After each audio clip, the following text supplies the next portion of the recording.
站在这个地方看潮落潮涨，船摇摇晃晃，似乎要远航。不过是偏离了它预先的方向，都慌慌张张，没机会返航。攀上那座高塔。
感受风的去向，每一天都行色匆忙，世界像一个无尽的长廊，不断跨越的关卡，催促着我长大。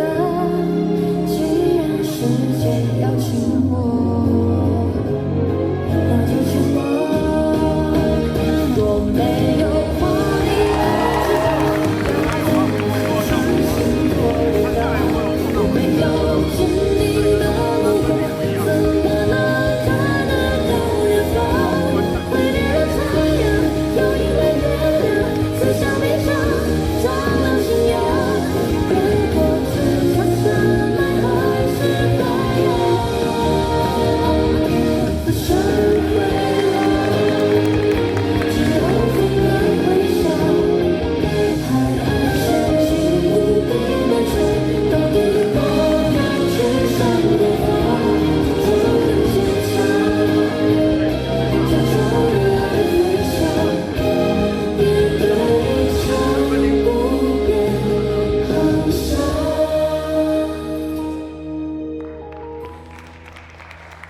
我不要华丽的翅膀，那只是梦中的包装。